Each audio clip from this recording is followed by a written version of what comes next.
Hello everyone. So today we are going to start our new lecture of quantum chemistry. Okay. So firstly start with the past. Okay. So सबसे पहले हम देखेंगे कि quantum chemistry की हमें need क्यों पड़ी. ओके. तो सबसे पहले आप ये समझिए कि अप टू 1900 तक हमारे पास सिर्फ क्लासिकल मैकेनिक होती थी. ओके. क्लासिकल मैकेनिक्स आप पढ़ के आए हैं प्लस टू तक. आपने प्लस टू क्या आप 10th तक छोटी क्लासेस में क्लासिकल मैकेनिक्स पढ़ते थे. ओके. सो क्लासिकल मैकेनिक्स के अभी भी जो नेट के एग्जाम है उसमें क्लासिकल मैकेनिक्स के भी कुछ टॉपिक्स कुछ लेक्चर्स हैं. ओके. सो जो क्लासिकल मैकेनिक्स होती थी वो सब डिवाइडेड होती थी कुछ तीन हिस्सों में. ओके. सो फर्स्ट होती थी chemical mechanism, another one was thermodynamics mechanism, and third one is electromagnetic mechanism. Okay. अब अगर क्लासिकल मैकेनिक्स सब कुछ डिफाइन कर रहा था, so why we need the quantum mechanics. Okay. So quantum हम क्यों पढ़ रहे हैं? First very first question is this कि क्वांटम की हमें नीड क्यों है. ओके. सो हम सबसे पहले ये देखेंगे, आपको ये याद रखना है कि 1900 तक तो क्लासिकल मैकेनिक्स था, बट जो इन तीन चीज़ों पे, तीन मैकेनिज्म्स पे सब डिवाइडेड था और डिपेंड करता था. Chemical mechanism, thermodynamics mechanism and electromagnetic mechanism. अब जैसे जैसे साइंस बढ़ती गई, ओके, जैसे जैसे उसमें आप कहेंगे सुधार आता गया, जैसे जैसे एडवांस होते गए हम, तो हमें कुछ चीज़ों में फेल दिखने शुरू हो गए. ओके. सो ये देखिए, ये कुछ फेल थे. तो क्या डोमेन्स थे जहां पर केमिकल मैकेनिक्स जो थे, ये वाले जो हमने शुरू में पढ़े हैं, वो केमिकल्स फेल हो गए, केमिकल मैकेनिक्स फेल हो गए. जो क्लासिकल मैकेनिक्स थे वो फेल हो गए थे. सो वो क्या थे? नंबर वन दो थे ये. सबसे पहले तो number one, where the velocity of object is very high. अब मान लीजिए कि for example 10⁸ meter per second ये दे लेते हैं. अगर कोई कोई अगर कोई ऑब्जेक्ट होगा, उसकी स्पीड 10⁸ हो जाएगी, मीन्स बहुत तेज हो जाएगी, तो उस जगह पर आप ये वाले रूल्स नहीं अप्लाई कर सकते. मैं बताता हूँ, जो क्लासिकल मैकेनिक्स होती हैं उसमें हम क्या स्टडी करते हैं. जैसे फॉर एग्जांपल आप डेली लाइफ पे, डेली बेसिस पे आपकी क्या क्या चीज़ें हो रही हैं. जैसे मैं आपको कहूँगा कि आपके इर्द गिर्द जो सूरज के इर्द गिर्द हम धरती हमारी रोटेशन ले रही है. ओके. या सूरज जो है वो गैलेक्सी के इर्द गिर्द हमारी रोटेशन ले रहा है और अपने एक्सिस पे घूम रहा है. ओके. ऐसे तो इन चीज़ों की स्पीड पता करना, इन चीज़ों के बारे में काइनेटिक एनर्जी पता करना, पोटेंशियल एनर्जी फाइंड करना, तो ये सब क्लासिकल मैकेनिक्स से पता हो सकता था. ओके. सो ये सब चीज़ें हम उनसे पता कर सकते थे. पर अगर बात हो जाए बहुत फास्ट चलने वाली कोई ऑब्जेक्ट की, तो यहाँ पे वो प्रॉब्लम आ जाती है कि बहुत फास्ट चलने वाले जो मैकेनिज्म होते थे उनके ऊपर केमिकल मैकेनिक्स जो थी वो फेल हो जाती थी. ओके. सो नंबर टू था एटॉमिक रियल.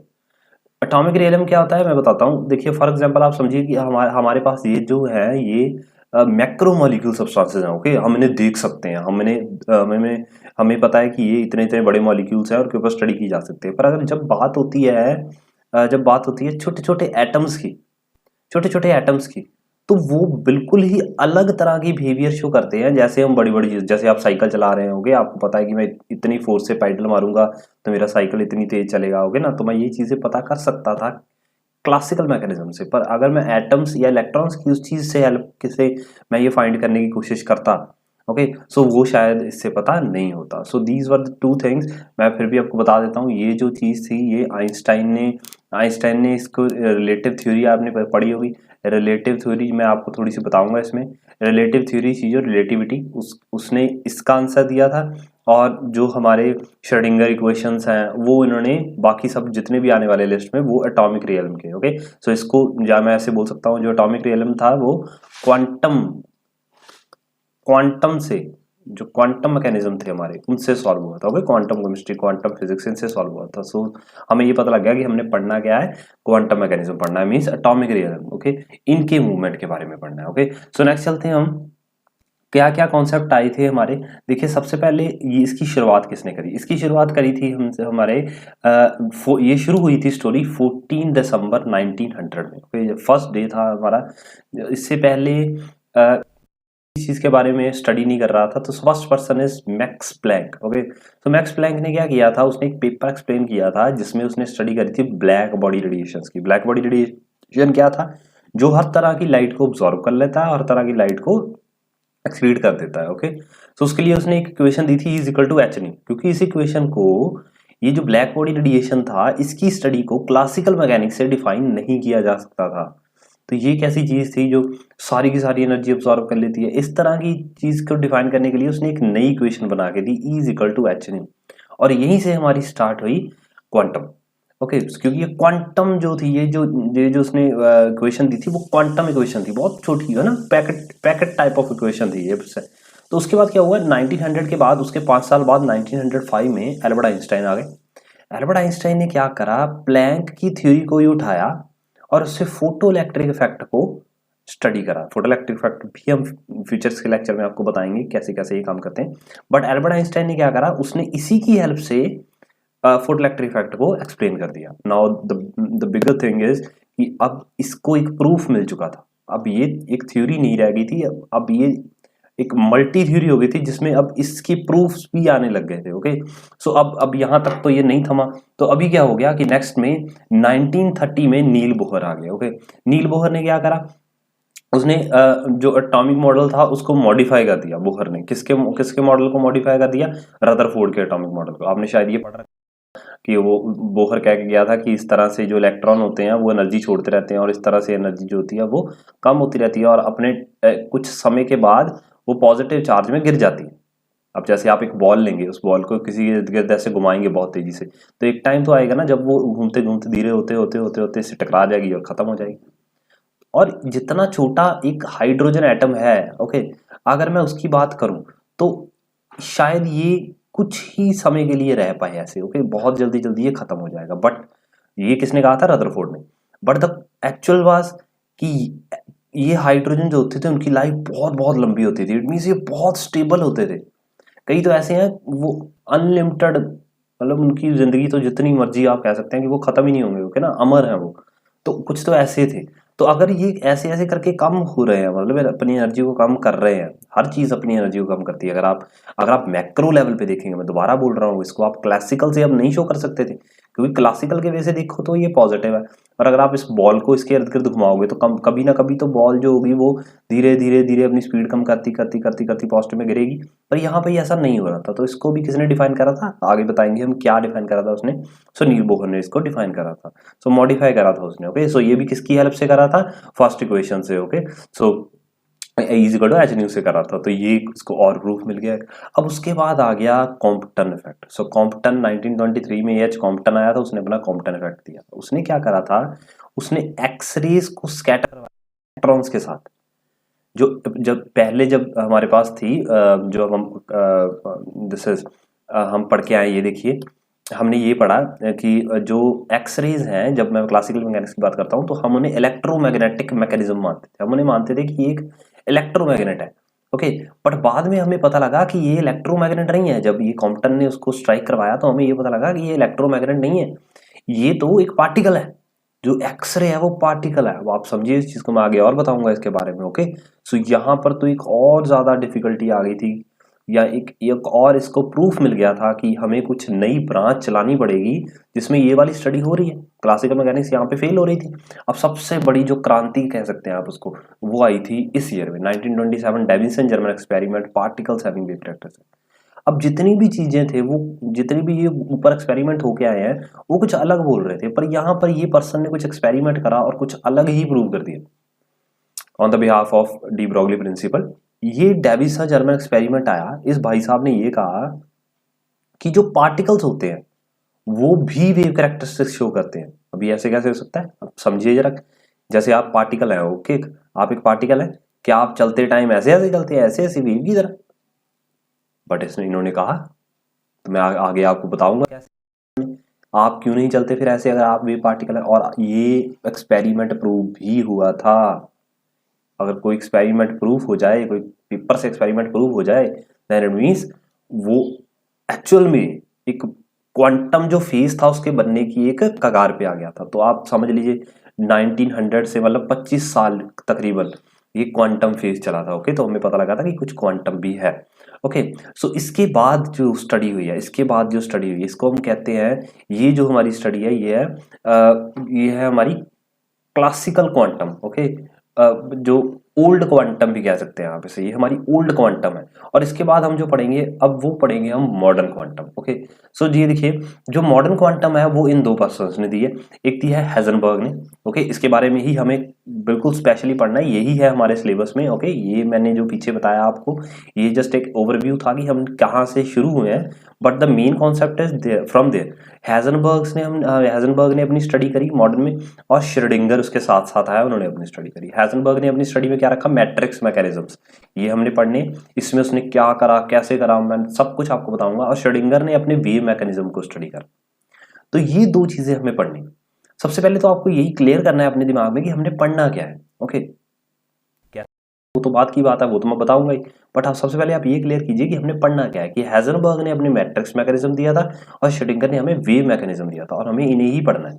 सो चलिए नेक्स्ट चलते हैं। अब देखते हैं कि जो हमारे जो क्लासिकल मैकेनिज्म थे उसमें उसके फेलियर्स क्या थे, क्या फेलियर्स थे उसकी, क्या किस चीज के कारण वो फेल हो गया। नंबर 1, क्लासिकल फिजिक्स और केमिस्ट्री, आप क्लासिकल फिजिक्स बोल सकते हैं, could not explain the phenomena relative to atomic domains. मैं अभी अभी बता के हटा कि जो छोटे छोटे पार्टिकल्स थे, एटॉमिक डोमेन्स थे, उनके बारे में ये कोई भी स्टडी नहीं देता था, ओके।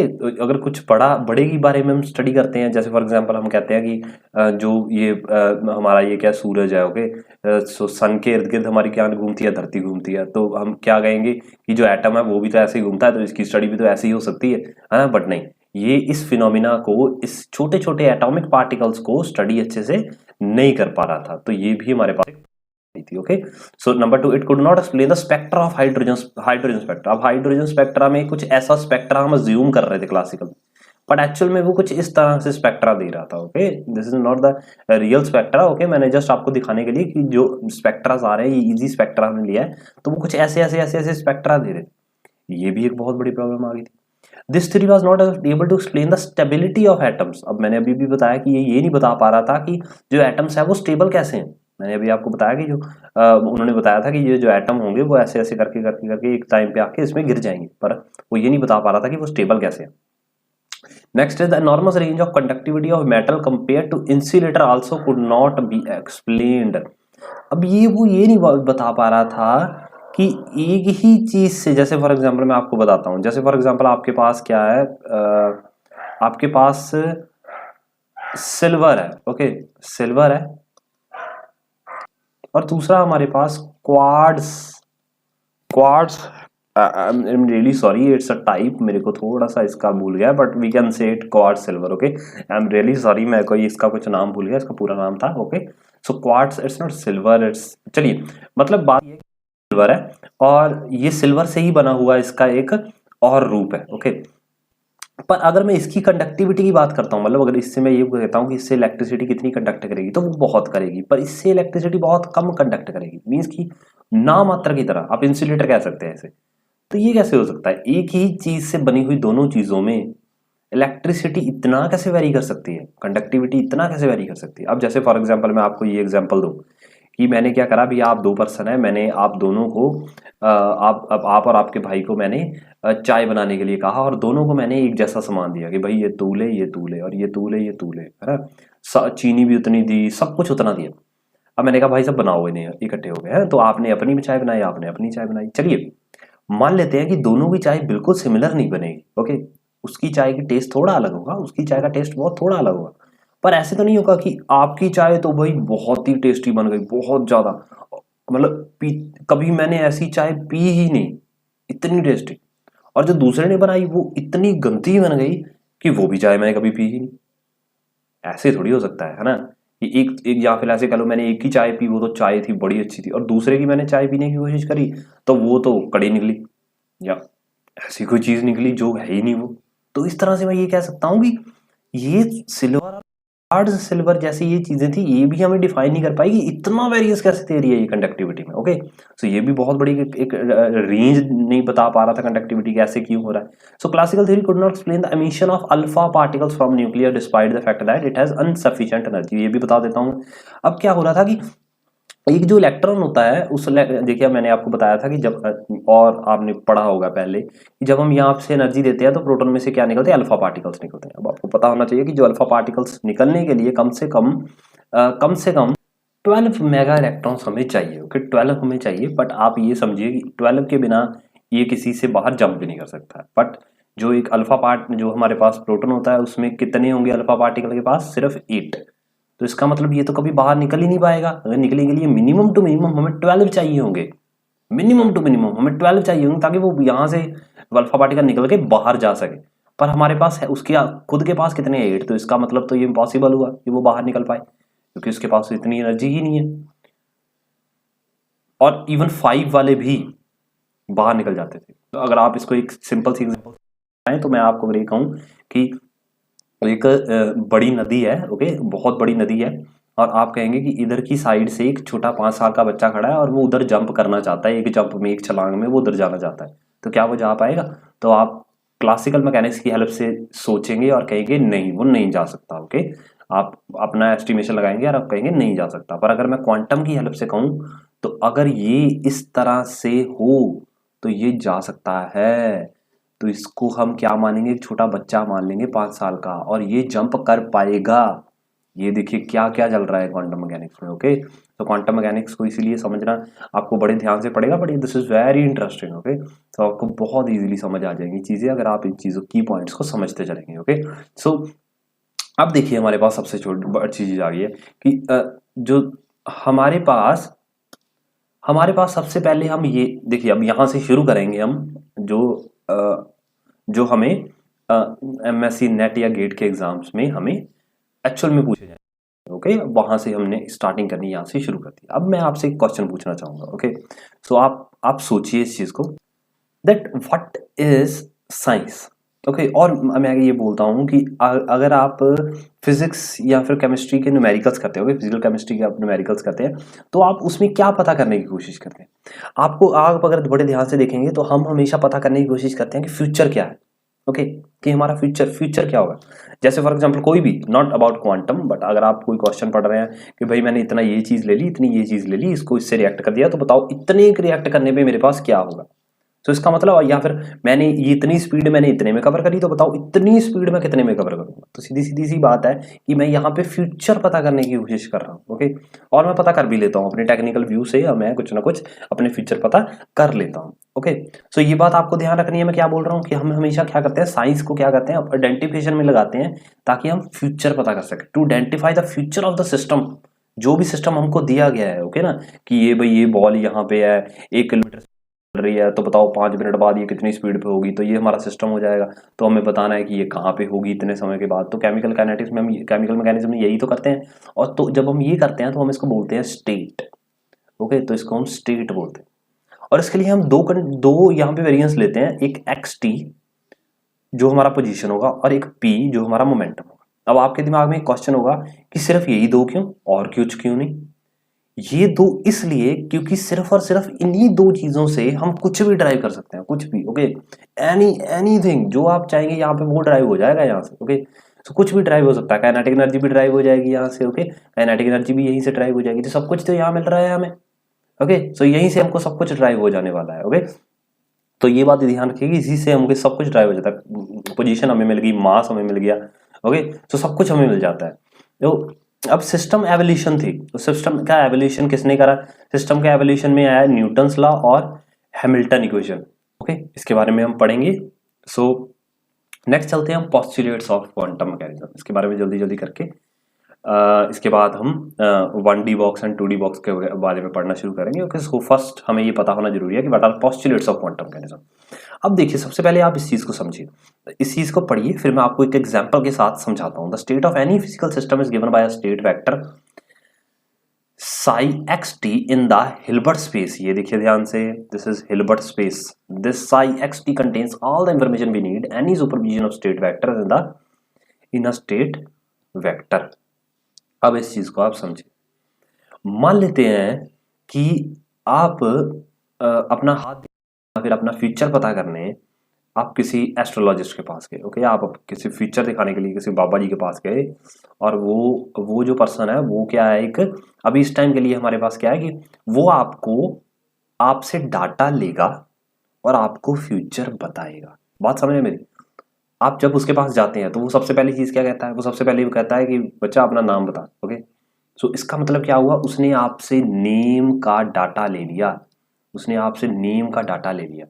अब दूसरी चीज क्या होगी, दूसरी चीज वो आपको ये कहेगा, अगर इतना भी नहीं चाहे हुआ था ना, इस डाटा से भी काम नहीं हुआ, तो वो आपको ये कहेगा भाई डेट ऑफ बर्थ बता भाई बेटा अपना, तो ये भी तो एक डाटा ही है।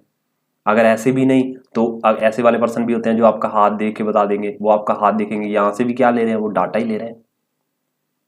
सो ये वो है कि आपको अगर कोई भी फ्यूचर पता करना है, कोई भी फ्यूचर पता करना है, क्वांटम मैकेनिज्म की बात कर रहे हैं अब हम, तो अगर आपको कोई भी क्वांटम मैकेनिज्म में फ्यूचर पता करना है तो आपको कोई ऐसा बाबा तो चाहिए होगा ना, कोई ऐसी चीज तो चाहिए होगी जिसमें हम वो चीज डालें और वो हमें रिजल्ट डाल के दे। तो इसको हम क्या बोलते हैं, स्पेस। तो हिल्बर्ट स्पेस हमारी क्या है, वही है, वो जो बाबा जी है हमारे, जो हमारे से डाटा लेते हैं और हमें आंसर देते हैं। ओके, तो हमें फ्यूचर बता के देते हैं। ओके, हम यहाँ पे कौन सी स्टेट में देंगे, मैंने ये बताया आपको एक्स और टी। ओके, तो यहाँ पे हम क्या ले रहे हैं, साई एक्स और टी ले रहे हैं। ओके, सो ये बात आपको थोड़ी सी याद रखनी है। सो ये the state of any physical system is given by a state vector Sai x T in the Hilbert space. Okay, तो ये चीज आपको क्लियर होगी। सो पोस्टुलेट 2 पे चलते हैं। टू एवरी ऑब्जर्वेबल और dynamic variable there correspond a linear Hamiltonian operator whose eigen function forms a complete basis.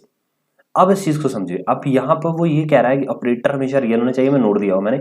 वो कह रहा है कि कोई भी ऑब्जर्वेबल और डायनामिक वेरिएबल आप लेके आ रहे हैं, ओके, तो लीनियर हैमिल्टन के लिए वो ऑपरेटर की तरह काम करता है। Now what is the meaning of operator there. अब जैसे फॉर एग्जांपल मैं आपको ये कहूं कि आपको एक एप्पल काटना है। ओके, सो आपको एप्पल काटना है तो आपको ये पता किसकी हेल्प से ये चीज काटूंगा। ओके, तो मैं क्या करूंगा, मैं उस एप्पल को लूंगा और उस एप्पल को किसकी हेल्प से काट दूंगा, चाकू की हेल्प से काट दूंगा। ओके ना, अगर मैं आपको ये कहूँ कि मैंने तरबूज काटना है तो तरबूज के लिए मैं थोड़ा बड़ा चाकू लेके आऊंगा। ओके, पर अगर मैं कहूंगा कि मेरे को एक जानवर काटना है, ओके, मेरे को एक हिरन काटना है, तो क्या उसके लिए चाकू तो नहीं लाऊंगा, उसके लिए मैं बड़ा डार्ट लेकर आऊंगा। ओके ना, सो ये थोड़ा सा समझिए कि हमारे पास ये क्या है, ये है ऑपरेटर्स है। हमें पता लग जाएगा कि कौन सी ऑपरेटर से हमें क्या ऑपरेट करवाना है, कौन से ऑपरेटर से हमें क्या काम करवाना है। ओके, सो अभी ये देखिए, ये चीज मैं आपको समझा देता हूँ कि y is equal to e power 5x, और अगर यहाँ पे हमने ये ऑपरेटर लगाया तो यहाँ पे ये 5 आगे आ जाएगा। तो इस ये जो चीज आगे है फ्रंट, कितने हैं ये, इसके ऑपरेटर लगाने के बाद कितने हुए ये। ओके, सो इसको हम क्या बोलेंगे, इसकी आइगन वैल्यू बोलेंगे। तो ये चीज आपको ध्यान में रखनी है, आइगन वैल्यू क्या है। ओके, सो नेक्स्ट चलते हैं नंबर 3 पे। The measurements of an observable A may be represented by the action of a on state vector psi xt which result था a psi where is called eigen value of a as it is। मैंने आपको eigen value के बारे में बता दिया है कि वही ऑब्जर्वेबल a होगी जो हमें रिप्रेजेंट करेगा कि एक्शन कितना है उस स्टेट के ऊपर। Okay, so last one is the time evolution of the state vector psi xt is governed by the time dependent Schrödinger equation। और यही तो हमने पढ़नी है, श्रोडिंगर इक्वेशन ही पढ़नी है हमने। यहाँ पे एक बात देखिए कि जो जहाँ पे हम वेक्टर की फॉर्म्स को लेते हैं, ओके, कि यहाँ पे एक वेक्टर फॉर्म है, ओके, यहाँ ये इस डायरेक्शन की तरफ, इस डायरेक्शन की तरफ, तो हम ये सिर्फ क्लासिकल में लेते हैं। क्वांटम में पढ़ने के लिए हम यहाँ पे साई का यूज करते हैं। सो साई कुछ नहीं है, साई को समझने के लिए आप ये समझते हैं कि साई कुछ नहीं है, साई जस्ट एक वेक्टर की तरह बिहेव करने वाली चीज है। ओके, तो अगर हमें किसी की डायरेक्शन दिखानी होती है तो हम साई लेते हैं, जैसे x axis, y axis, z axis, तो हम इनकी हेल्प लेते हैं। ओके, तो ये बात समझ गए होंगे आप। सो चलिए, ये थे हमारे पोस्टुलेट्स। सो कल से हम शुरू करेंगे, नेक्स्ट लेक्चर से हम शुरू करेंगे जो हमारे नेक्स्ट टॉपिक्स हैं, मेन टॉपिक्स है। ओके हमारे, तो इन्हें आप ध्यान से देखिए, इन्हें समझिए, उसके बाद तभी हम समझ पाएंगे कि हमें क्यों क्वांटम मैकेनिज्म को, क्वांटम केमिस्ट्री को स्टडी करना है। ओके, और बहुत आसानी से हमारे सभी के सभी क्वेश्चंस होते चले जाएंगे। Okay, thank you.